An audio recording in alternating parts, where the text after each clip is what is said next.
고맙습니다. 사랑합니다. 아멘. 서로 한번 손 한번 꼭 잡으시고 이렇게 새벽 예배에서 너무 행복해요. 한번 축복해 주세요. 2008년도에 제가 한국에서 목회를 시작하면서 이제 부인 신방을 갔습니다. 그래서 부인 신방을 열심히 하고 내려오는데 엘리베이터 안에 신방대원하고 가득 찼죠. 한참 내려오다가 중간에 턱턱 하더니 엘리베이터가 서버렸어요. 중간에 섰는데 참 그 당시만 하더라도 핸드폰이 잘 안 터지더라고요. 엘리베이터 안에서. 거기다 또 그 비상 전화 하는 게 있잖아요. 아무래도 비상 전화가 연결이 안 돼요. 그래서 그냥 그 엘리베이터 안에 갇혀가지고 소리를 질러도 듣는 사람도 없고, 순간에 참 별별 생각 다 들었습니다. 이러다 끝나나 보다. 그래서 이제 마침 이렇게 가다가 중간에 턱커덩 쓰니까 이제 그걸 알고 어쩌든 밖에서 그것을 열어보려고 무진 애를 쓰는데 거의 한 30분 정도 거기에 갇혀져 있었거든요. 갇혀져 있었는데 그때 이제 생각하는 게 있었습니다. 뭐냐면 이게 열리기까지 내가 할 수 있는 것은 기다리는 방법밖에 없구나. 그 안에서 말이죠. 발을 팍 동동 굴려도 아무 의미가 없고 거기서 뭐 아무리 소리를 질러도 이게 열리는 것이 아니고 열어줄 때까지 어떻게 해요? 참고 견디는 방법밖에 없구나. 여러분 예수님이 세상에 오실 때까지 기다리면 됩니다. 힘든 일이 있어도 참고 인내하고 기다리고 기다리다가 보면 주님이 반드시 이 세상에 오시게 될 것이고 또 주님이 오시면 이 땅에 있는 모든 문제들이 해결한 받게 될 줄로 믿으시면 아멘. 그래서 그때까지 우리가 믿음 가지고 그래서 그 믿음 있는 사람만이 견딜 수 있는 거예요. 언젠가 이게 열리리라 그 희망이 있는 사람만이 견딜 수 있는 거예요. 희망이 없는 사람은 거기서 포기를 해버려요. 오늘 계시록의 말씀으로 들어가면서 지금 여섯 번째 인이 이제 일곱 번째 그 인이 떼어지게 되잖아요. 떼어지면서 일절을 보시면은 거기에 반 시간쯤 고요해지더라. 여기 반 시간이라고 하는 것은 시간적으로 보면 30분이잖아요. 근데 문자적으로 30분을 의미하는 것이 아니라 여기 2분의 1이라고 하는 것은 처음에 여러분들에게 계시록에 나오는 숫자의 의미를 별지로 나누어 드렸던 기억이 있는데 1이라고 하는 숫자는요 완벽한 숫자잖아요. 그러니까 분열되지 않는 숫자가 1이라고 하는 숫자예요. 그래서 그 완벽을 의미하는 1이라고 하는 분열되지 않는 그 숫자가 2분의 1로 이렇게 파열이 됐다고 하는 것은 이게 그 어떤 어떤 그 긴장된 시간이다 그런 의미예요. 그러니까 완전한 숫자가 깨졌다는 의미잖아요. 깨졌기 때문에 여기 30분이라고 하는 것은 긴장된 시간을 그렇게 반 시간쯤이라고 하는 표현을 그렇게 쓰고 있는 겁니다. 그래서 긴장된 그 시간이 고요하게 지금 이제 그 오는 거예요. 이제를 보시면은 여기 요한이 봅니다. 하나님 앞에 천사가 몇 명이 서 있어요? 7명이 서 있습니다. 근데 각자 그 천사가 지금 뭘 받아요? 7나팔을 받습니다. 그리고 그 다음에 또 다른 천사를 만나게 되고 그리고 5절에 보시면 이제 또 다른 천사가 계속 등장을 하고 있는데 여기 3절에 보시면 다른 천사가 제단의 곁에 서서 하나님으로부터 뭔가를 지금 가지고 옵니다. 뭘 가지고 오느냐면 금으로 된 향로를 가지고 옵니다. 가지고 오는데 그 향에다가 지금 향을 가득히 거기에다가 받아요.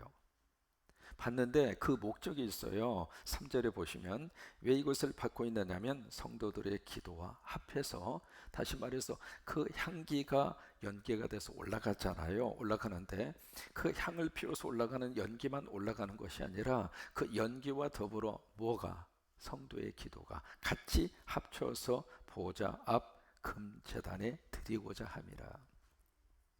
그러면서 4절에 보시면은 향의 연기죠. 이 연기가 성도의 기도와 함께 천사의 손으로부터 어디로 올라가요? 하나. 자, 여기서 중요한 기도의 원리를 가르쳐 주고 있습니다. 우리가 기도하면 기도가 끝나는 것이 아니라 그 기도를 가지고 올라가는 하나님의 존재가 있다 이 말이에요. 그 존재가 바로 누구냐면 천사라 그 말이에요. 근데 그 천사의 손에 지금 뭐가 있는가? 금향료가 있는 거예요.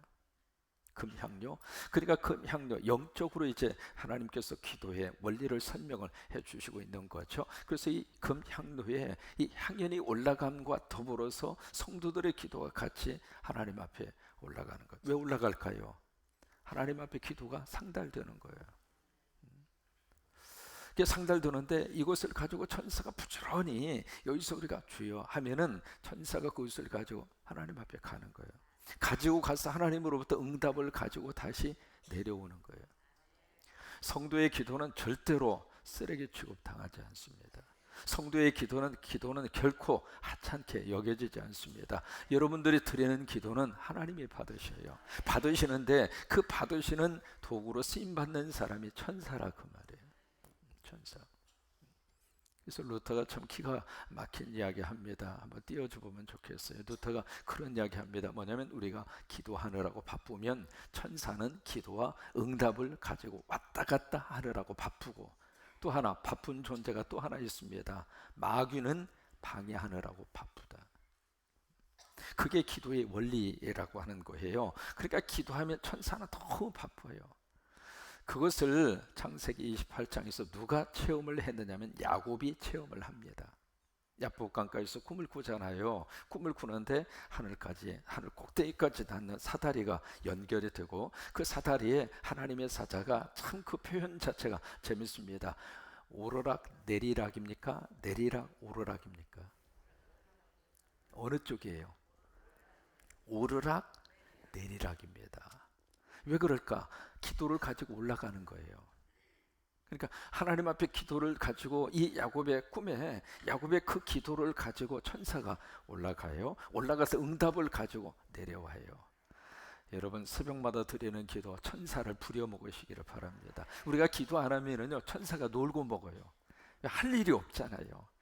그러니까 여러분 부지런히 기도하시고, 자녀를 위해서 기도하고, 우리 민족을 위해서 기도하고, 우리 가정을 위해서 기도하고, 어떤 기도 제목이라 할지라도 하나님 앞에 나와서 기도하면 천사가 그것을 가지고 올라간단 말이에요. 올라가는 것으로 그치지 않아요. 응답을 가지고 다시 내려오는 역사가 일어나게 되는데, 그것을 계시록에서 아주 분명하게, 여기 지금 요한을 통하여 하나님이 천상의 기도의 원리를 이렇게 설명을 하고 있습니다. 그 다음에 5절을 보시면 또 다른 천사가 등장을 하죠. 향로를 가지고 옵니다. 근데 향로인데 3절에서는 금으로 된 향로이고, 그 다음에 5절에서는 그냥 향로입니다. 성경에서 금이라고 하는 것은 믿음을 말합니다. 여러분, 믿음은요, 불 같은 믿음이다. 금 같은 믿음이다. 그 금은 불을 통과해야 금이 나옵니다. 그냥 금이 안 나오잖아요. 용광로 속에 들어가서 불순물이 제거가 되어져야, 그래야 순도 99.9%의 금이 나오는 것처럼, 여러분 믿음도 연단과 불시험과 이런 과정을 통과해서 그것을 잘 견디고 이겨내서 그때 나오는 믿음이 진짜라 이 말이에요. 뭔가 하나님이 주시는 축복이 있고, 뭔가 내 기도 응답이 이루어지고, 그렇게 해서 생기는 믿음도 귀합니다마는, 그렇지 않다 하더라도, 그리 아니하실지라도 정말 믿음의 영성을 붙들고 그 어려움과 고통의 터널을 통과해서 나오는 그 믿음이 금 같은 믿음인데, 여기 3절에서 금향로입니다. 그래서 믿음의 향로거든요. 근데 3절 그 부분에 보시면 제단도 그냥 제단이 아닙니다. 금제단이에요. 금제단. 근데 5절에 보시면은 여기서는 금이라고 하는 단어가 빠졌어요. 그냥 향료를 가지고 제단에 불을 담아다가 땅에다가 쏟아 붓습니다.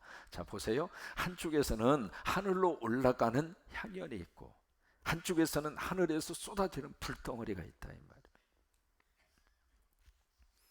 그러니까 하늘로 올라가는 향연은 축복의 향연이잖아요. 그것은 응답의, 하나님의 거룩한 역사가 일어나는 통로가 되는, 하늘로 올라가는 향연이 있는가 하면 하늘에서 쏟아지는 불심판이 있는 것을 여기서 보여주고 있는 거죠. 그러면서 5절에 제단에 불을 담아다가 땅에다가 쏟아 부으니까 네 가지가 지금 나타나고 있습니다. 우레와 음성과 번개와 지진이 나더라. 그리고 6절에 보시면 이제 2절에서 7 나팔을 받은 그 천사가 나팔을 불기 시작해요. 참고적으로 여기 일곱 천사의 이름을 좀 소개를 해드리면 일곱 천사의 이름이 있어요. 첫째가 우리엘, 두 번째가 라파엘, 세 번째가 라구엘, 네 번째가 미가엘, 다섯 번째가 사라엘, 여섯 번째가 가브리엘, 일곱 번째가 레메이엘. 재미있는 것은 이 모든 천사의 끝부분 이름이 엘로 끝나요. 구약 성경에서 이 엘이라고 하는 말은 히브리 말로 하나님이라는 뜻입니다. 그래서 이 일곱 천사의 이름이 다 그렇게 기록이 되어져 있습니다. 그 일곱 천사가 일곱 나팔을 받아요. 일곱 나팔을 받는데 별지를 오늘 좀 소개를 해서 드렸는데, 성경에 일곱 인, 일곱 나팔, 일곱 대접 세 번이 나옵니다. 그래서 앞부분에서 우리가 일곱 인을 우리가 살펴보았잖아요. 그 다음에 이제 오늘부터 살펴보는 것이 일곱 나팔이에요.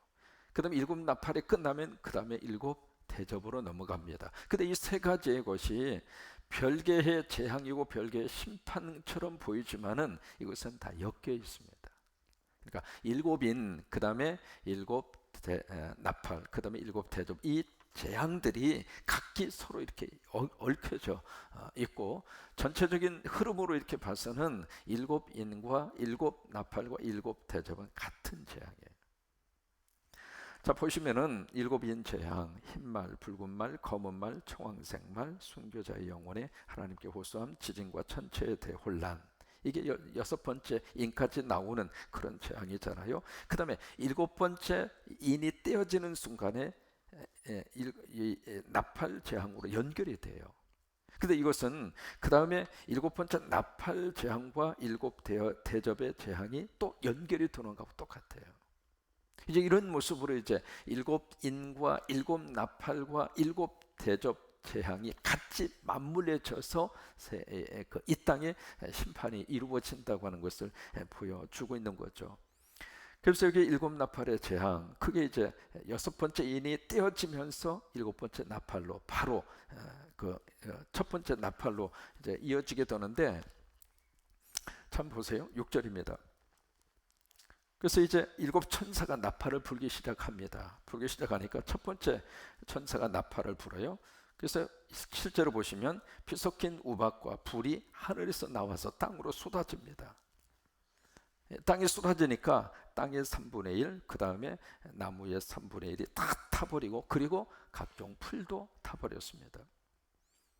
여기 이제 이 일곱 나팔 쭉 이렇게 보시면은 첫 번째, 두 번째, 그 다음에 세 번째, 네 번째 쭉 이렇게 특징을 보면은요, 그 재앙이 3분의 1이라고 하는 게 특징으로 나타나요. 그러니까 전체를 다 지금 심판을 하고 전체를 다 지금 재앙을 내리고 그렇게 하는 것이 아니라 꼭 3분의 1이에요. 그 3분의 1이라고 하는 것은 어떤 의미를 가지고 있느냐면 3분의 1은 1이라고 하는 숫자가 깨진 거예요. 그렇죠? 3분의 1. 아까 2분의 1도 마찬가지였잖아요. 근데 1이라고 하는 숫자가 아까 말씀드린 것처럼 완벽한 숫자란 말이에요. 그 완벽한 숫자가 파열이 됐다 그 말이에요. 깨졌다 그 말이에요. 그 다음에 파열된 그 숫자로 전체의 일부분을 가리키는 거예요. 그래서 이제 3분의 1. 그래서 이 나팔 재앙의 피해 면적이 전부 다 3분의 1입니다. 그러니까 완전히 이 모든 면적을 다 싹쓸이를 하는 것이 아니라 그 중에 일부분만 재앙을 당하게 될 것이다. 그래서 3분의 1이라고 하는 숫자가 계속해서 이 나팔 재앙에서 기록이 되는 이유가 바로 그겁니다. 그래서 7절에 첫 번째 천사가 나팔을 부는, 결국 생태계가 파괴되는 거예요. 자연이 파괴가 되고, 이제 그런 일들이 첫 번째 천사가 나팔을 불 때 일어나게 되는 재앙의 현상이다라고 하는 거예요. 몇 년 전입니다. 뉴질랜드라고 하는 그 섬에서 고래 30마리가 갑자기 모래사장으로 올라와서 떼죽음을 당했어요. 그래서 이제 원인을 규명을 해봤어요. 도대체 이 고래 30마리가 왜 갑자기 모래로 와서 떼죽음을 당했을까? 그러니까 이 고래들이 자살을 한 거죠. 30마리가. 그래서 무슨 이유인가 싶어가지고 이 원인 분석을 해보니까 그 고래도요 30마리가 있으면 그 중에서 리더격의 고래가 있습니다. 앞에서 이렇게 쭉 그 그룹을 이렇게 끌고 다니는 리더가 있는데 그 리더격의 그 고래가 살기 싫었어요. 부부지간에 싸웠나 봐. 한판 싸우고 내가 이러려고 내가 태어났나? 그 고래 스스로가 우울증에 걸려가지고 나 죽어야지, 자살해야지. 그래서 그 리더교의 고래가 혼자 이렇게 모래사장으로 올라와서 죽으려고 막 돌진해서 올라와서 죽었는데 나머지 29명은 따라가다가 죽어버렸대. 여러분, 이 생태계에서 예상치도 못한 그런 일들이 그렇게 빈번하게 일어나고 있다. 앞으로 그런 일들이 더 많이 발생을 하게 될 거예요. 그 다음에 8절에 보세요. 두 번째 천사가 나팔을 봅니다. 그러니까 불이 붙은 큰 산 같은, 산이 아닙니다, 산 같은 것이 바다에 풍덩하고 빠져요. 빠지고 나니까 바다의 3분의 1이 피로 변하고, 그 바닷속에 있는 생물, 그 피조물, 그러니까 바닷속에 살고 있는 모든 어종, 어류들의 3분의 1이 죽어버리고, 그리고 그 바다에 있는 배의 3분의 1이 깨지고, 그 다음에 10절에 세 번째 천사가 나팔을 붑니다. 이번엔 횃불같이 타고 있는 큰 별이 하늘에서 떨어집니다.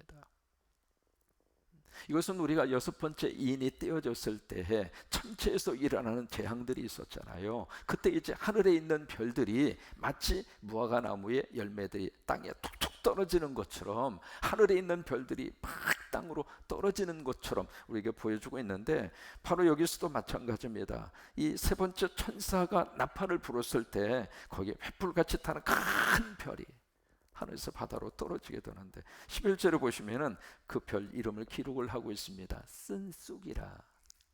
참 재미있는 표현을 쓰고 있습니다. 영어로는 웜우드라고 하는 말. 웜이라는 게 벌레거든요. 우드라고 하는 것은 나무라고 하는 뜻입니다. 그러니까 그 단어를 지금 여기 쓰고 있는데, 쑥 중에서도 아주 쓴 쑥.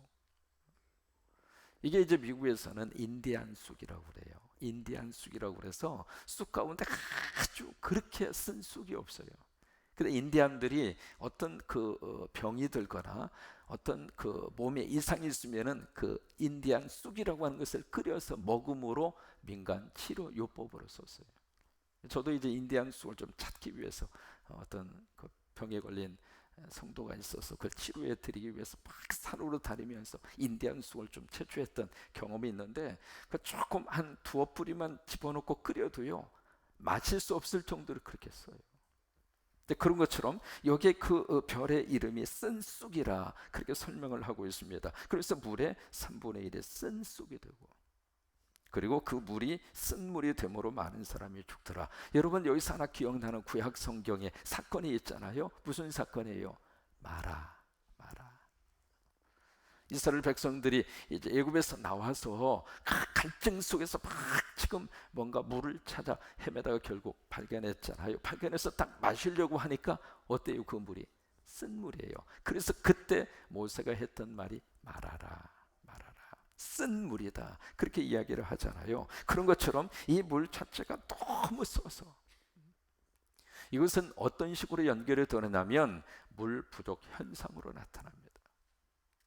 지금 이 문제는요 전 세계적으로 심각한 문제입니다. 어떤 의미에서 핵의 위험보다도 인간이 가지고 있는 가장 큰 지금 직접적인 문제는 이 물에 대한 문제입니다. 아프리카만 하더라도요 지금 이쪽 빅토리아 호수에서 쭉 나일강을 타고 이제 7개 아프리카 대륙을 거쳐서 저쪽에 지중해 쪽으로 빠져 들어갑니다. 과거만 하더라도 위에 있는 아프리카 국가에서 물을 쓸 일이 없었어요. 왜? 공장 가동하는 게 없으니까. 그리고 거기는 별로 농사 짓지도 않으니까 그 위에 있는 아프리카 국가에서 별로 물을 쓸 일이 없어요. 그러니까 그 물이 고스란히 이집트로 그냥 흘러왔어요. 흘러와서 애굽에서 이집트에서 그대로 그 물을 다 활용할 수가 있었는데, 지금은요 상황이 바뀌어졌어요. 바뀌어져서 벌써 이쪽에 빅토리아 호수에서 시작되는 그 근처에 있는 나라에서 물을 엄청나게 소비합니다. 지금 이 물에 대한 문제가 인간이 가지고 있는 가장 심각한 문제 중에 하나입니다. 이스라엘도 마찬가지거든요. 거기 갈릴리 호수가 있어요. 그 호수가 있는데 원래는 그것이 이쪽에 요르단 쪽의 땅이었거든요. 근데 6.1 전쟁을 통해서 이스라엘이 그것을 뺏었어요. 뺏어가지고 그것을 지금 갈릴리를 중심으로 반절을 딱 나누어서 이쪽은 이스라엘, 이쪽은 요르단, 그쪽으로 이제 그 분쟁이 일어나게 되는데, 이게 물에 대한 문제가 지금 심각한 문제 중에 하나예요. 한국도 지금 물 부족 국가라고 하는 것을 여러분 아십니까? 우리는 틀면 지금 물이 나오잖아요. 한국도 지금 물 부족 국가입니다. 그러니까 지금 이 세 번째 천사의 나팔을 통해서 이 땅에 이 물 문제 때문에 나타나는 현상들이 얼마나 심각하게 나타날 것인가라고 하는 것을 보여주는 그런 하나의 모습이기도 합니다. 그 다음에 12절에 보시면 네 번째 천사가 이제 나팔을 붑니다. 해의 3분의 1, 달의 3분의 1, 별의 3분의 1이 타격을 받습니다. 타격을 받고 그 3분의 1이 어두워져요. 그래서 낮에 3분의 1이 캄캄해지고, 그리고 밤에 3분의 1도 그런 식으로 변해버리고, 마치 이게 영화의 한 장면 같잖아요. 별들의 전쟁이라든지 이제 그런 영화의 한 장면 같은 모습들이 여기 네 번째 천사가 나팔을 불 때 이 우주 안에, 천체 안에 일어나게 될 것이다 라고 하는 것을 보여주고 있는 말씀이죠. 그런데 여기서 끝나지 않아요. 사실은 그 다음에 더 큰 재앙이 기다리고 있다고 하는 거예요.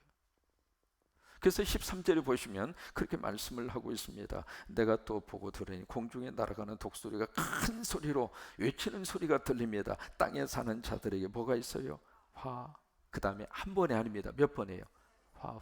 워라고 하는 말이에요. 워라고 하는 말. 이 말은요, 비통한 재난이라고 하는 뜻입니다.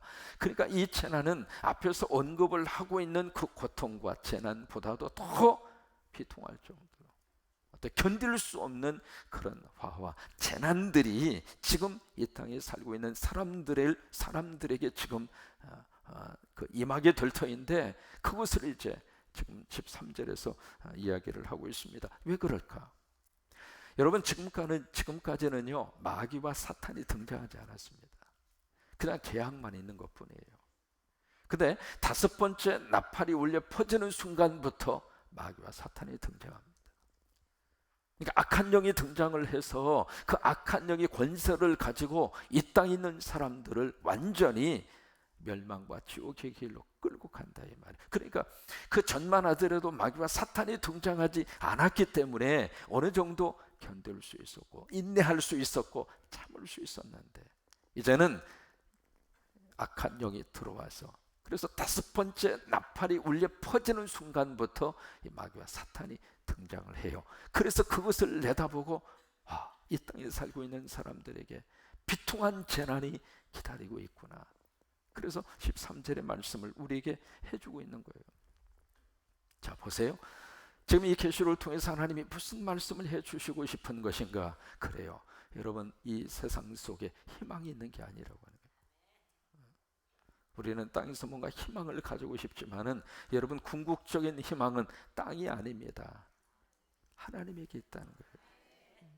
그러니까 너무 이 세상을 믿고 의지하고 이 세상에 모든 것이 있는 것처럼 생각하고 사는 사람은 끊임없이 갈등과 고민과 그리고 불만과 그렇게 살 수밖에 없다고 하는 거예요. 왜요? 하나님께서 이 땅에 하나님의 거룩한 은혜와 축복을 땅에다가 담아놓지 않았습니다. 하나님 나라에 담아놓으신 거예요. 하나님 나라에 담아놓으신 거예요. 그래서 천국을 사모하고 사는 사람이 행복하게 사는 사람.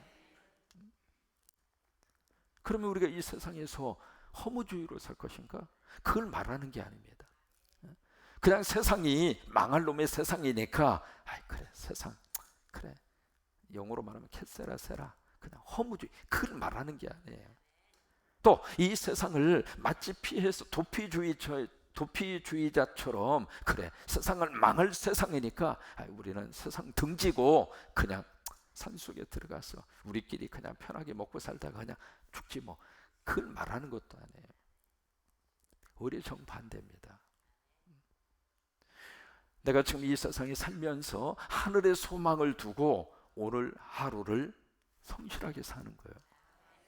오늘 하루를 의미 있게 사는 거예요.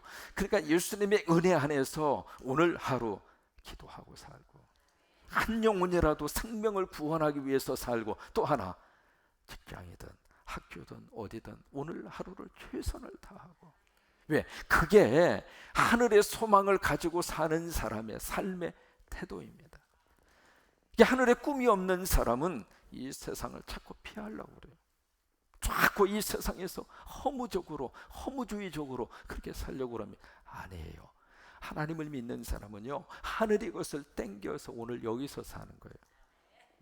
세상에 그런 심판이 있다고 하는 것을 기억을 하고 주님이 오실 때까지 참고 견디고, 언젠간 엘리베이터 문은 열리니까 툭 하고 서서 지금 어쩔 수 없이 갇혀 있을 수밖에 없지만은 때가 되면 열리니까.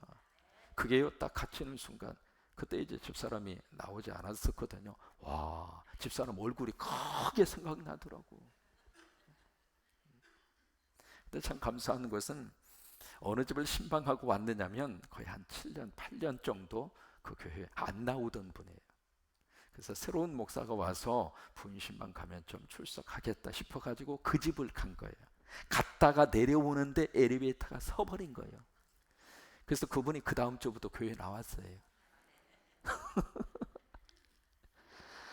여러분, 땅에서는 이런 일 저런 일 많이 우리들이 당해요. 그래도 우리의 꿈은 사라지지 않아요. 왜? 우리의 꿈은 하나님에게 있으니까. 하나님에게 있으니까. 그러니까 그 꿈을 마음에 이렇게 딱 품으면서 이 땅에 어떤 일이 일어날 것인가 기억하고 오늘 하루를 그 하나님 의지하고 신실하신 하나님 붙잡고, 땅을 붙잡고 사는 것이 아니라 하나님 의지하고 오늘 공부도 열심히 하고 사업도 열심히 하고 직장 생활도 열심히 하고. 왜? 그렇게 열심히 하는 사람이 하늘을 보여주는 사람이에요. 아멘. 그래서 여러분, 계시록의 말씀을 읽으면 읽을수록, 계시의 말씀이 열리면 열릴수록 두려움과 공포 속으로 우리 인생을 끌고 가는 게 아니에요. 그것을 바라보고 하늘의 소망을 품고 오늘 하루를 믿음 안에서 감사하고 고맙고 사랑하고, 그 다음에 그래요, 그렇게 사는 거예요. 그렇게 살라고 하나님이 계시의 말씀을 주신 거예요. 근데 현실의 삶은 전혀 없애버리고 미래의 하나님이 이 땅에 펼쳐지게 될 재앙과 심판, 그것만 다 강조를 하다가 보면 지금 오늘의 삶이 자꾸 허무와 도피주의로 흘러간단 말이에요. 그런 게 아니에요. 제가 깨달은 계시록의 말씀은 철저하게 오늘의 삶을 위한 하나님의 음성으로 들렸어요. 오늘을 완전히 무시하고 내일과 모레 언젠가 이 땅에 일어나게 될 하나님의 심판과 재앙, 그것만 자꾸 우리들이 인식하고 기억하라고 계시록의 말씀을 주신 것으로 느껴지지 않았어요. 오히려 그 하나님의 심판과 하나님 나라의 거룩한 약속이 있기 때문에 오늘 힘들어도 참을 수 있고, 오늘 어려워도 인내할 수 있고, 오늘 고통 속에서도 희망을 가질 수가 있고. 그래서 어떤 의미에서 저는 계시록이 너무 귀한 희망의 성경, 꿈을 주는 성경. 오늘도 이 신실하신 하나님, 그 하나님을 꼭 의지하시고. 왜요? 그 하나님 한 번도 우리 실망시킨 적 없으셔요. 아멘. 그래요. 나팔 재앙이 울려 퍼지고 대접 재앙으로 이 땅이 엄청난 재앙이 퍼붓는 속에서도 하나님 우리를 붙들어 주시고, 그 하나님 의지하시고 오늘 하루도 힘있게 살기를 주의 이름으로 축복합니다.